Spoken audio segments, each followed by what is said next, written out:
चलिए, तो ये मेरा टाइप 4 का चौथा क्वेश्चन आप देख पा रहे हैं, integral of cot qx dx। तो integral of cot qx dx करने का मतलब है कि cos qx by sin qx। तो अब देखो, हम cos qx को cos square x into cos x लिखे, cos square x into cos x by sin qx। अब cos स्क्वायर x को क्या लिखेंगे, 1 minus sine square x by sin qx into cos x जो है। अब हम sin x के जगह t सब्स्टिट्यूट करते हैं, जिससे sin x का डेरिवेटिव cos x dx हो जाएगा और यहाँ से cos x dx equal to dt आ जाएगा। तो फाइनली आप देखिएगा कि ये जो आपका टर्म था ये किस में कन्वर्ट होता है, आप देख सकते हैं। मतलब जो इंटीग्रेशन है 1 माइनस साइन एक्स के जगह t सब्स्टिट्यूट किया, 1 minus T square by T cube, और आप देख पा रहे हो कि cos x dx आपका क्या बन चुका है, dt बन चुका है। तो फाइनली जो इंटीग्रेशन है आप देखिए कि क्या हो गया, ये जो इंटीग्रेशन है आपका ये बन चुका। इसको हम सेपरेट कर रहे हैं, 1 by T cube minus D T by T. तो यहाँ से अब आप देख पा रहे हो कि इसका integration minus three t to the power minus three plus one by minus three plus one, और ये लॉग टी है आपका। तो फाइनली आप ये स्टेप को पाओगे, minus one by two 1 by t square minus log t, और टी को आप सब्स्टिट्यूट कर दीजिए t equal to sine x से। तो यहाँ पे आप ये इसका फाइनल इंटीग्रेशन निकल के सामने आता है और ये हमारा टाइप 4 खत्म होते हैं। चलिए देखिए, तो अब हम टाइप 5 में आ गए हैं। दोस्तों मैंने टाइप 4 में दो क्वेश्चन ड्रॉ किया था, और दो क्वेश्चन थे integral of sec qx dx और integral of cosec qx dx।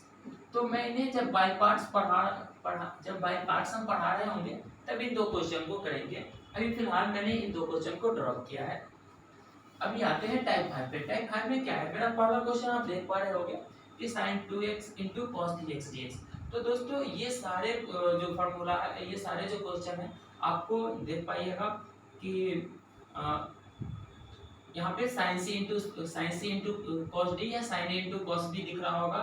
फिर से ये भी sin a into sin b दिख रहा है, cos a into cos b दिख रहा है। तो इन सारे वाले फॉर्म पे है, जिसका आपको हम पहला ही पार्ट में जो सबसे पहले इंपॉर्टेंट फार्मूला में मैंने उनको मेंशन किया था। तो चलिए पहला क्वेश्चन को हम देखते हैं। जो पहला क्वेश्चन है आपका इंटीग्रल ऑफ, इसको पहले लिख लेते हैं cos 3x into sin 2x dx। तो इनफैक्ट ये क्या है, cos a into sin b का फॉर्मूला है। cos a into sin b क्या हो जाएगा, हाफ ऑफ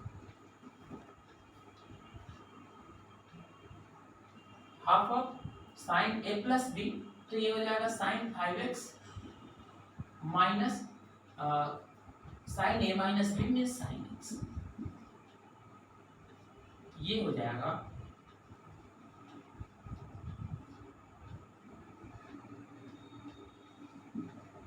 तो ये फॉर्मूला जो है cos a into sine b जो होता है आपका sine a plus b minus sine a minus b है।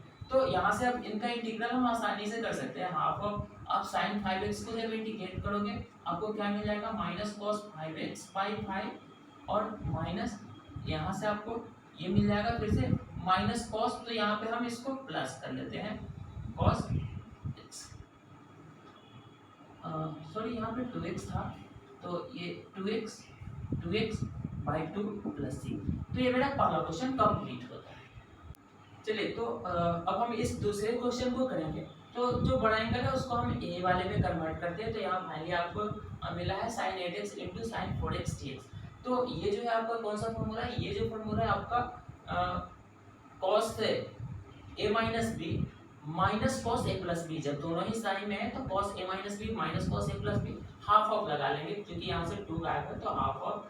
अब यहाँ से हम ये हो जाएगा cos a minus b means cos 4x, और minus cos a plus b mean cos 2x। ये इंटीग्रेशन है आपका फाइनल।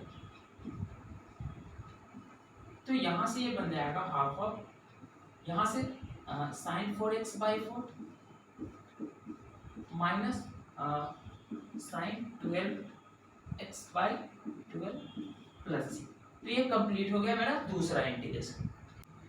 तो दोस्तों मैं एक बार फिर से आपको फार्मूला रिवाइज करा देता हूँ कि ये चार जो फार्मूला है इन सारे क्वेश्चन करने के लिए बहुत ही इंपॉर्टेंट है।